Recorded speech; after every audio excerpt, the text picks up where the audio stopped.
बिस्मिल्लाहिर्रहमानिर्रहीम। अस्सलाम वालेकुम। अलमंतज़र टीवी में आप सबको खुशामदीद। प्रोग्राम इल्म मार्फत के साथ मैं हूँ आपकी मेज़बान ज़ौफ़िशा नकवी और आज प्रोग्राम में हमारे साथ मौजूद हैं खानम मारिया बतूल साहिबा। अयाम अज़ा शुरू हो चुके हैं। मुहर्रम की मुनासबत से हमने पहले भी प्रोग्राम्स किए जो आपने यकीनन देखे होंगे, जिनमें हमने बहुत सारी ऐसी बातों को डिस्कस किया जो लोगों के जहनों में उभरने वाले सवालात थे और हमने कोशिश की कि आपकी तरफ हम कुछ इन्फॉर्मेशन आपको हम दे सकें।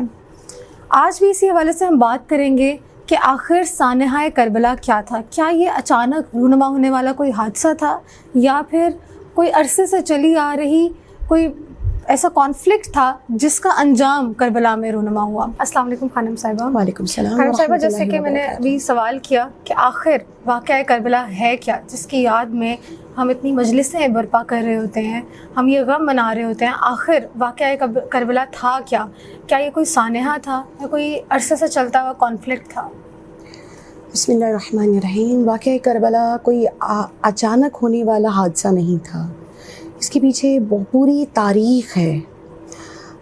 पहली बात यह है कि थोड़ा सा हाईलाइट करती जाऊँ ये बात कि इमाम हुसैन अलैहिस्सलाम अपने वतन में मौजूद थे। यजीद ने जब अपनी बैयत मांगी और बैयत जब मांगी और तो इमाम हुसैन अलैहिस्सलाम को ये धमकी दिला दी कि अगर मेरी बैयत ना की तो इमाम हुसैन अलैहिस्सलाम का माज़अल्लाह सर कलम कर दिया जाए। उसके बाद जब ये तमाम हालात हुए, डिटेल्स में मैं नहीं जाना चाह रही, जब तमाम ये हालात हुए तो कूफे के लोगों ने, क्योंकि कूफे के लोग इमाम हुसैन से बहुत मोहब्बत करते थे उस वक्त जी, कूफे के लोगों ने इमाम हुसैन अलैहिस्सलाम को धड़ाधड़ खतूत लिखना शुरू किया कि आका हुसैन आप हमारे पास आ जाइए, आप हमारे पास आ जाइए, आपके बाबा यहाँ हुकूमत करके गए हैं, हम आपको वही मकाम अता करेंगे, आप यहाँ की खिलाफत ले लीजिए, आप हमारे पास आ जाइए, हम आपको यहाँ पर इज़्ज़त, आपको यहाँ पे प्रोटेक्ट करेंगे, आपको आपकी हिफाजत करेंगे, आप हमारे पास आ जाइए। जब ये तमाम इतने खतूत मिले तो तब इमाम हुसैन अलैहिस्सलाम ने अपने भाई जनाब मुस्लिम को वहाँ भेजा कि वहाँ के हालात देखे जाएं।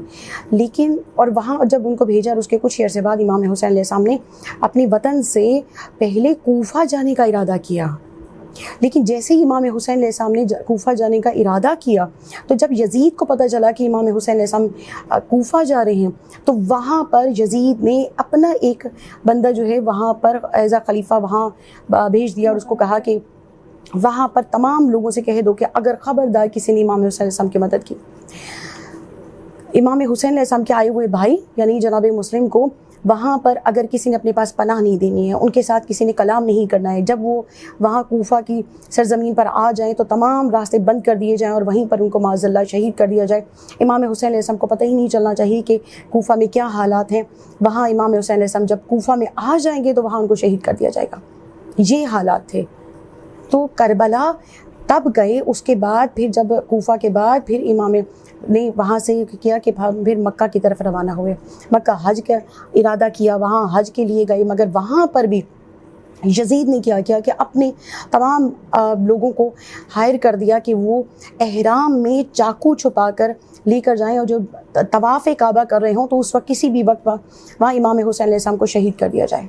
मगर हराम है वहाँ खुदा की खाना काबा, खुदा के बैतुल्लाह में, खुदा के घर में कि वहाँ पे खून खराबा किया जाए, यहाँ पर इस तरह के काम किए जाए, तो वहाँ क्योंकि हराम है तो इमाम हुसैन अलैहिस्सलाम ने वहाँ पर ये बात पता चलने पर ये हज अपना जो है वहाँ पर छोड़ दिया और कहा कि हज को छोड़कर मैं उम्रे के लिए जाता हूँ।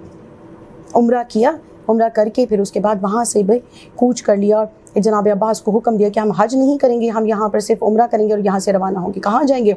अब इराक़ चलते हैं। वहाँ से इराक़ पहुँचे। इराक़ पहुँचकर भी इमाम हुसैन अलैहिस्सलाम ने जब 2 मुहर्रम को वहाँ पर पहुँचे तो 2 मुहर्रम से 9 मुहर्रम तक इमाम हुसैन अलैहिस्सलाम बार बार इसी बात के लिए आपस में कलाम करने के लिए ये तमाम बात आराम से बातचीत में ख़त्म करना चाह रहे थे। जंग का इरादा नहीं था। अगर जंग का इरादा होता तो जनाब इमाम हुसैन अलैहिस्सलाम अपनी ख़वातीन को साथ क्यों लाते, अपने कुंबे को साथ क्यों लाते? 9 मुहर्रम को जब इमाम हुसैन अलैहिस्सलाम को ये यकीन हो गया कि अब ये कलाम पर, ये इन बातों पर नहीं आने वाले, तो एक रात, फ़कत एक रात, क्योंकि वो जंग करना चाह रहे थे, रोज़ाना कई फ़ौज वहाँ से बुलाई जा रही थी कि आओ इमाम हुसैन अलैहिस्सलाम के को शहीद करने के लिए मुझे और फ़ौज चाहिए, मुझे और फ़ौज चाहिए, क्योंकि उनके पास बेशक 72 हैं मगर इस कदर नडर हैं कि हम उनका मुकाबला नहीं कर सकते। جب اور فوجیں آئیں اور انہوں نے صرف اور صرف جنگ کا ہی وہاں فیصلہ کیا اور وہاں پر منادی کی ہوئی جنگ کی، تو تب امام حسین علیہ السلام نے کہا کہ مجھے ایک رات 9 محرم کی رات جو ہے، یعنی ایک شب کی عاشور کی جو رات ہے، ایک رات مانگی، مجھے ایک رات دے دو، میں نے صرف ایک رات میں اپنے رب کی دل بھر کے جی بھر کے عبادت کرنی ہے۔ اس رات کو امام حسین علیہ السلام کی رات کہا جاتا ہے۔ سبحان اللہ۔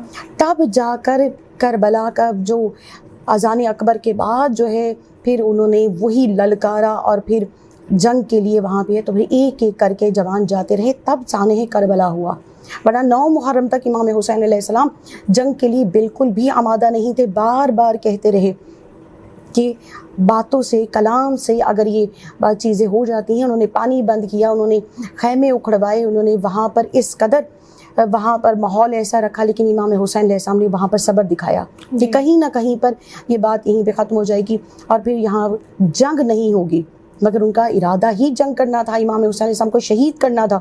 کیوں؟ کیونکہ وہ یہ چاہتے تھے کہ امام حسین علیہ السلام شہید ہو جائے، اگر یہ بیعت کر لیں تو ہم یہ جنگ ختم کر دیں گے۔ یزید کی بیعت کے لیے امام حسین علیہ السلام راضی نہیں تھے، کیسے کر لیتے؟ ایک شرابی کی بیعت کیسے امام حسین علیہ السلام کر سکتے تھے؟